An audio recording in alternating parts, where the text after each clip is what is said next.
Lance Hanna, and I would like to welcome all of you to a very exciting slideshow from a gentleman that I met last year about this time. I had the great opportunity to attend the NBAA show, which was held down in Orlando. And as I mentioned to Edése when I met him, I flew down on a Citation with some Williams jet engines over here over here in Michigan. We build these engines. And surprisingly, the company that I flew down with, I was the only passenger on this plane.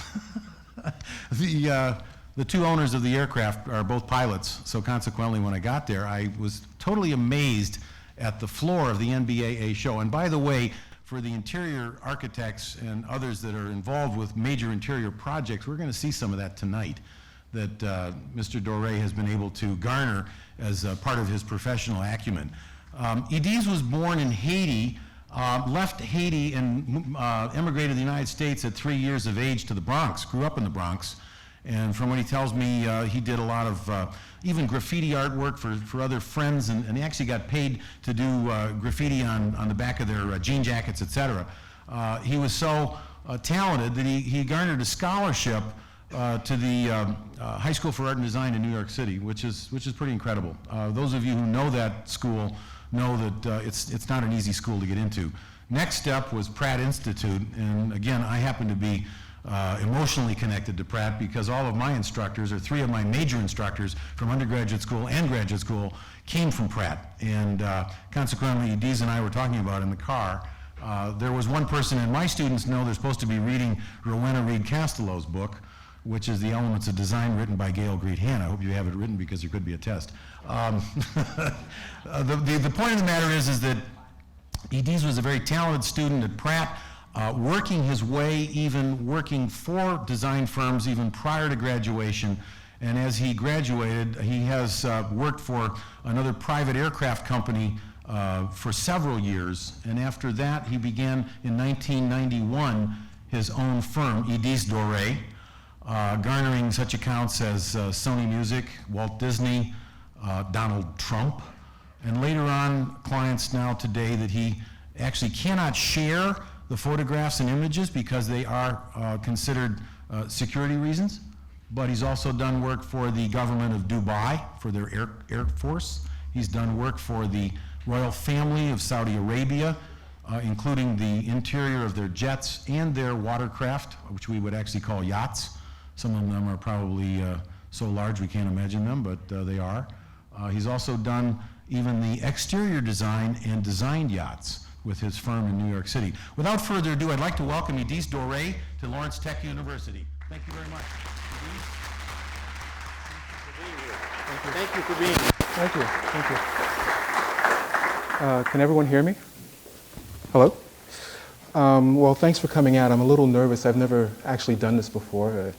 You're my first group that I've actually had the opportunity to show my work to publicly.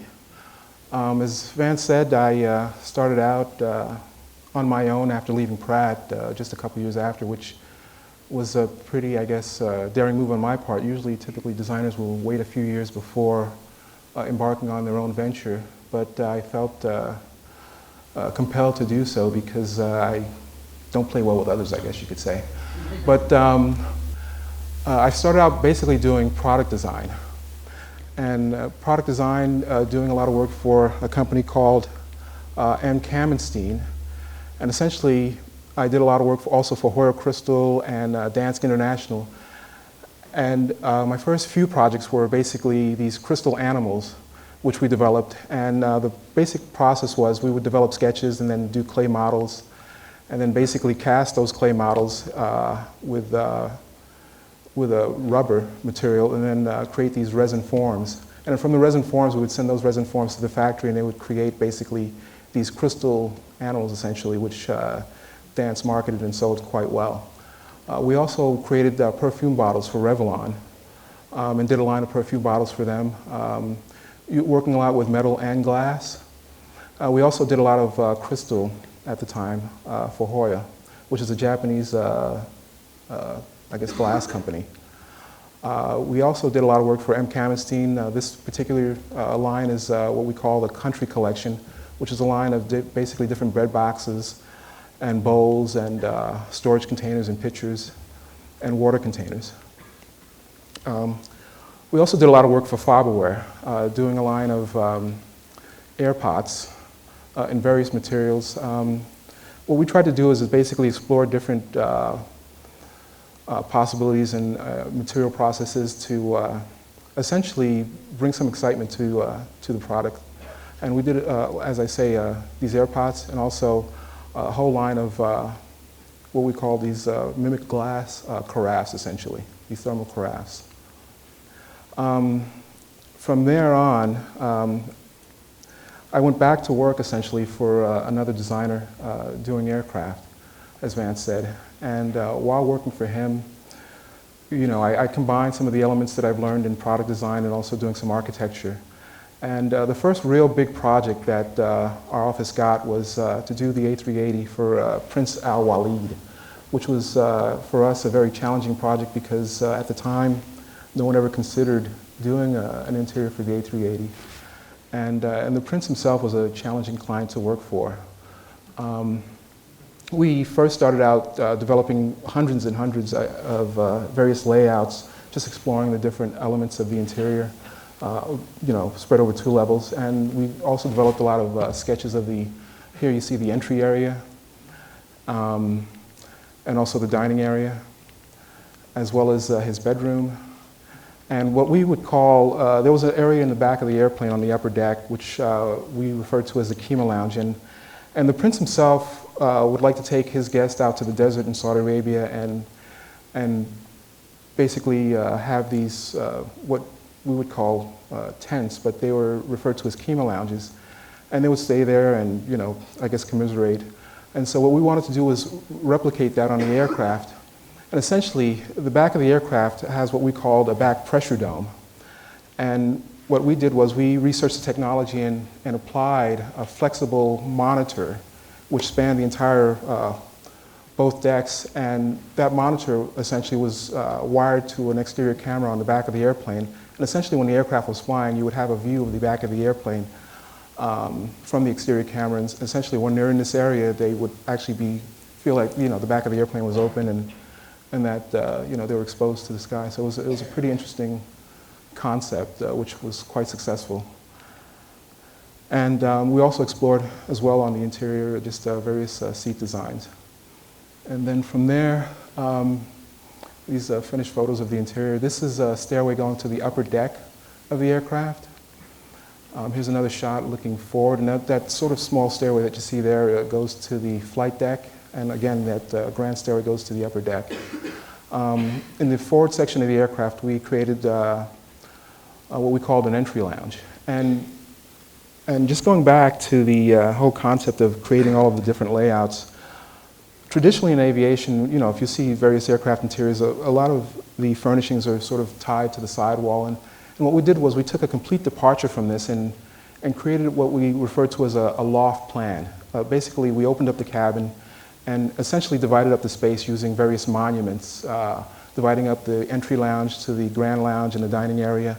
And then it's not until you get to the back of the airplane where you have the galley and the guest seating where, you know, it's more compartmentalized. But by doing this, we, you know, it allowed the passengers to feel as if they were basically in the New York loft, essentially.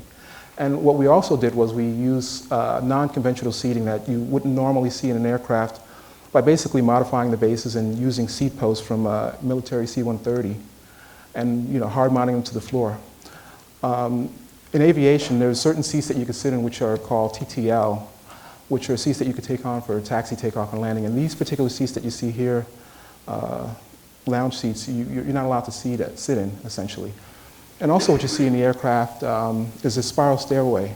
Now that spiral stairway goes down to a lower lobe, and essentially what we did was we created what we call an Air Force One air stair, which you'll actually see on Air Force One, which folds down from the belly of the aircraft and goes onto the tarmac. We also created a lot of custom lighting and the custom sidewalls as well. Every element within the interior we basically designed. When the aircraft is delivered either from Boeing or Airbus, it's delivered what is called green. And it's basically an empty shell. And what we have to do in our task is essentially to fill that interior up with various elements, essentially. Whether it's lighting, the sidewall, seats. And And our job basically is to act as architects, and the aircraft themselves are built by facilities called completion centers.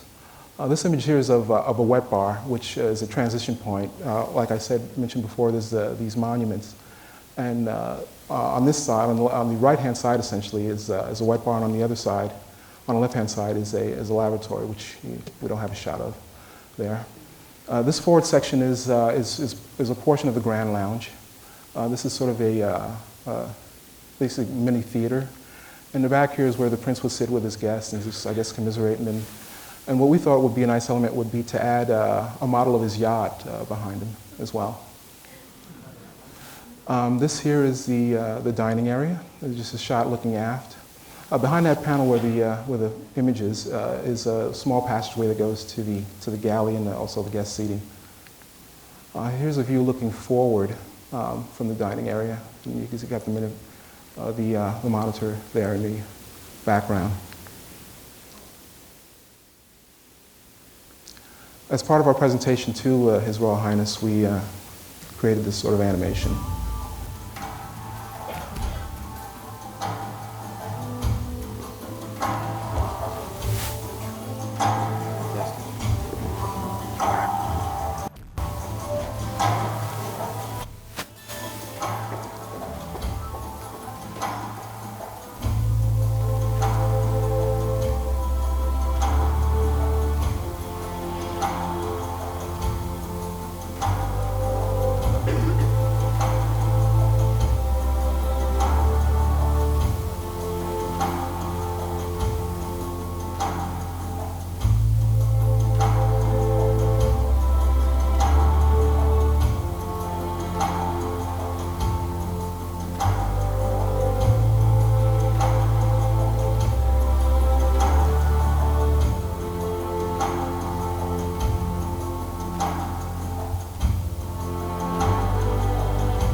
Shortly after completing the A380, we were contracted by a company called, oh God, the name escapes me,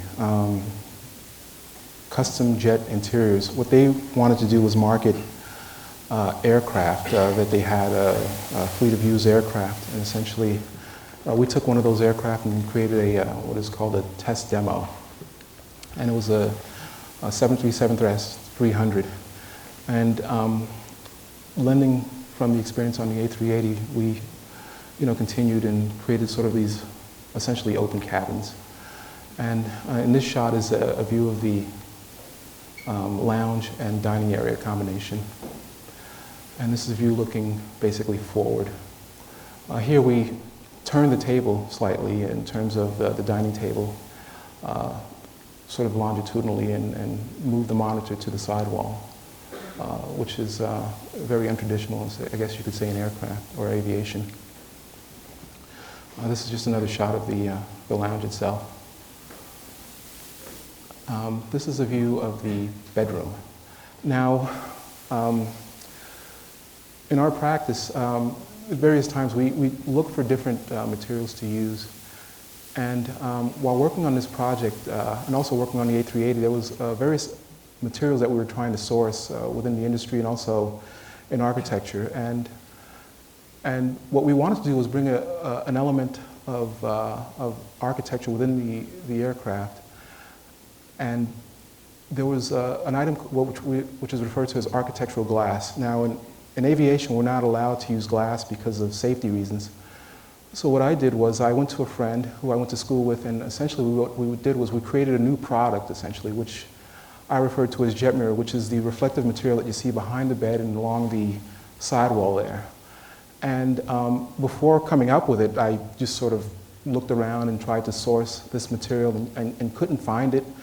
And eventually what I did was I created a new material and started another company to just sort of support the aircraft that I was doing, and the company did quite well. I mean, it's completely independent of my firm, but it allowed me to have another source in terms of supply of lighting, because the company does create lighting as well, and these hard surfaces, and it's been quite exciting and a challenge at the same time.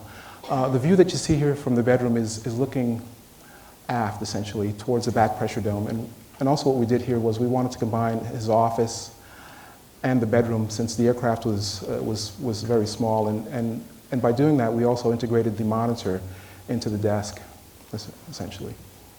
And for BCI, in order to market the aircraft, what we did was we took and created an animation of the interior, and using a blue screen, hired some actors and filmed the actors in a studio.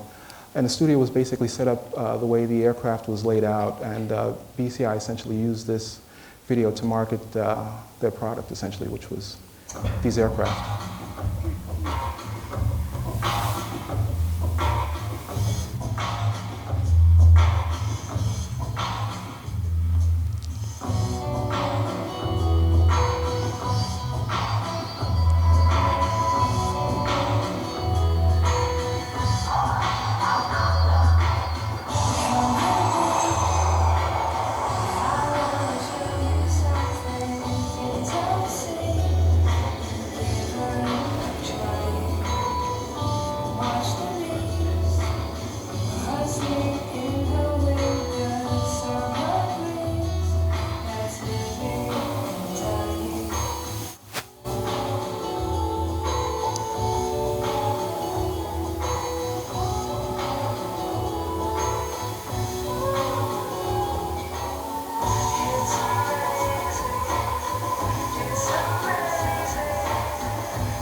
I was a little nervous. I thought I bought the R-rated version of that video. A couple of years ago, we were approached by a gentleman from Reliance, which is an Indian firm, and he wanted to buy a new Boeing business jet for his wife. And so essentially we were contracted by this gentleman, and what we did was we developed this Boeing BBJ-2 for his wife, essentially. And in this aircraft, we sort of went back to our roots and used a lot of wood on the floor, completely different interior. We came up with this new shade, Roman or mechanized shade system, which was completely revolutionary in aviation, which basically these shades would basically angle to block the light and then collapse into the sidewall to let more light in. And also we came up with some new lighting and a new sort of what appears to be glass, but it's actually a polycarbonate material table, essentially. This is a view of the, I guess, bedroom looking forward. And then this is also the laboratory. Unfortunately, I thought I bought more slides of the interior than this, but there is also an animation which would give you guys a better idea of what the interior looks like.